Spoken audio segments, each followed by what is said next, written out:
સ્વાગત છે મિત્રો તમારું કાઠિયાવાડી પ્રોગ્રામ રેસિપીમાં। આજે આપણે બનાવશું મિત્રો મકાઈનું શાક, બાફેલી મકાઈનું શાક। ચાલો તે આપણે બનાવતા જોઈએ મિત્રો।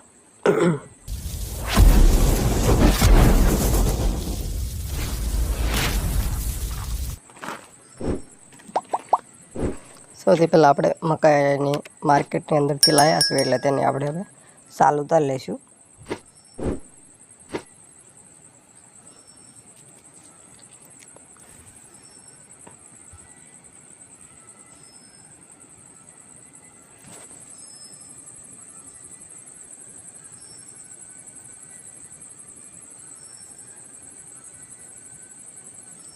અને ત્યાર પછી આપણે ચૂલો સળગાવીશું અને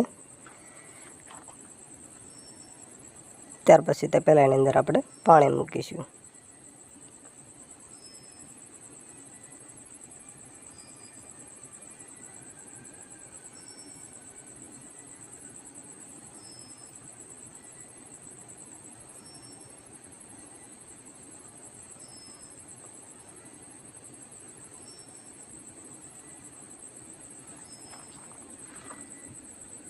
ચૂલો આપણો કમ્પ્લીટલી પ્રગટી ગયો છે એટલે આપણે હવે તેમાં તપેલું મૂકીશું અને તેની અંદર આપણે પાણી એડ કરીશું ડોડાને બાફવા માટે।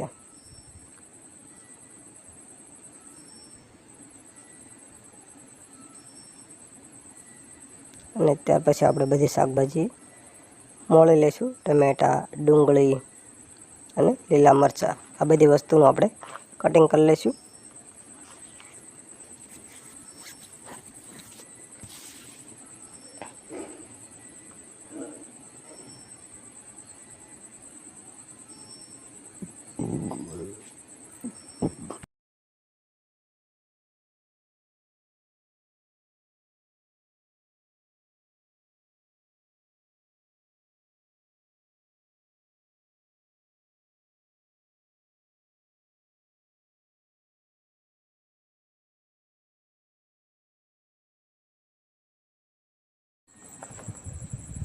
આપણે કમ્પ્લીટલી પાણી ગરમ થઈ ગયું છે એટલે તેની અંદર આપણે જે મકાઈ છે તે એડ કરી દઈશું। અમારે ત્યાં મિત્રો મકાઈને ડોડા કહે છે, તમારે ત્યાં શું કહે છે તે કોમેન્ટમાં અમને જણાવજો।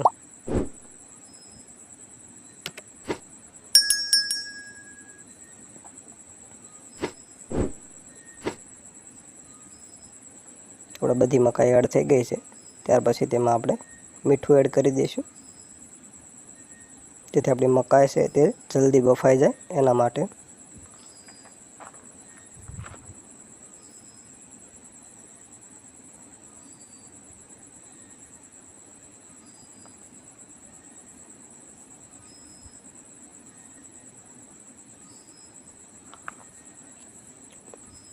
ત્યાર પછી આપણે સિંગનો ભૂકો કરવાનો છે એટલે તેને આપણે ખાંડની અંદર લઈને ખાંડી લઈશું।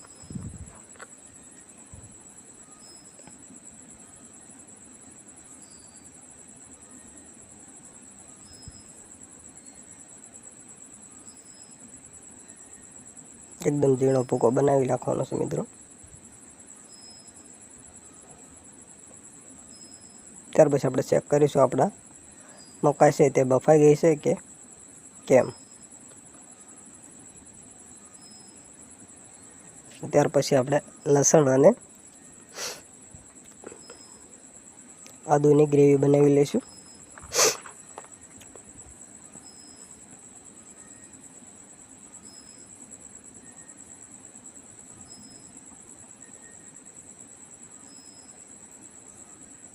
ત્યાર પછી આપણે મરચાંનું કટિંગ કરી લઈશું।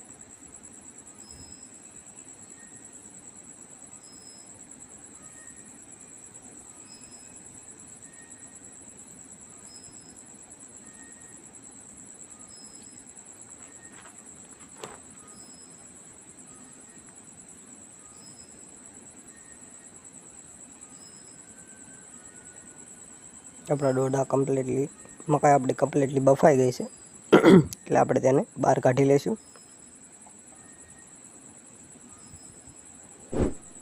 ત્યાર પછી આપણે માર્કેટની અંદરથી જે સવાણાનું પેકેટ છે તે લાવ્યા છીએ, એને પણ આપણે ખાંડી લેવાનું છે। તેને આપણે ગ્રેવી માટે યુઝ કરીશું.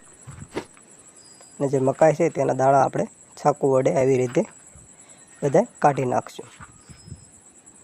પાછળનો ભાગ ના આવી જાય એવી રીતે આપણે ધીમે ધીમે એકદમ કાઢવાના છે. તમે જોઈ શકો છો મિત્રો. જો મિત્રો તમને આ વિડીયો સારો લાગ્યો હોય તો મારા વિડીયોને શેર કરજો અને આવી રેસીપી તમે ઘરે પણ ટ્રાય કરી શકો છો મિત્રો. હવે આપણું કમ્પ્લીટલી બધું થઈ ગયું છે એટલે આપણે હવે એક તો પહેલાં એની અંદર તેલ લેશું મિત્રો. જેવું તેલ આવી જાય તરત જ આપણે તેમાં તમાલપત્રના પાન, સૂકા મરચાં અને લવિંગ એડ કરીશું. અને ત્યાર પછી આપણે રાઈ એડ કરી દઈશું. આ બધી વસ્તુ કમ્પ્લીટલી ફૂટી જાય એટલે તરત જ આપણે તેની અંદર જે આખું જીરું છે તે એડ કરી દઈશું. એ પણ કમ્પ્લીટલી ફૂટી જાય એટલે તરત જ તેમાં આપણે જે મરચાંનું કટિંગ કર્યું છે તે એડ કરી નાખી દઈશું. અને ત્યાર પછી આપણે લસણ અને આદુની જે ગ્રેવી છે તે એડ કરવાની છે. ત્યાર પછી આપણે જે ડુંગળીનું કટિંગ કર્યું છે તે એડ કરી દઈશું. આ બધી વસ્તુને આપણે તેલમાં થોડી વાર માટે ચડવા દઈશું. ડુંગળી થોડી તેલમાં ચડી જાય એટલે તરત જ તેમાં આપણે હવે મીઠું એડ કરી દઈશું. મીઠું એડ કર્યા પછી થોડી વાર માટે ચડવા દઈશું તેલમાં. અને ત્યાર પછી તેમાં આપણે હિંગ એડ કરીશું. હિંગ એડ કર્યા પછી આપણે તેમાં હળદર એડ કરી દઈશું. અને ત્યાર પછી તરત જ આપણે તેમાં લાલ મરચું એડ કરી દઈશું મિત્રો.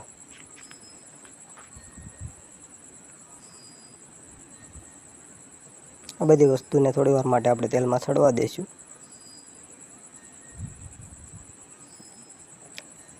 ત્યાર પછી આપણે તે ટમેટાનું જે કટિંગ કર્યું છે તે એડ કરી દઈશું.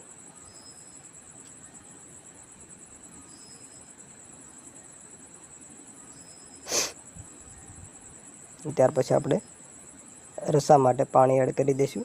આની અંદર તમે પાણી થોડું ઓછું પણ નાખી શકો છો અને ન નાખો તો પણ ચાલે. અને ત્યાર પછી આપણે જે ગ્રેવી છે સિંગની અને ચવાણાની તે એડ કરી દઈશું. અને ત્યાર પછી આપણે જે બાફેલી મકાઈ છે તેના દાણા આપણે કાઢ્યા છે તે એડ કરી દઈશું.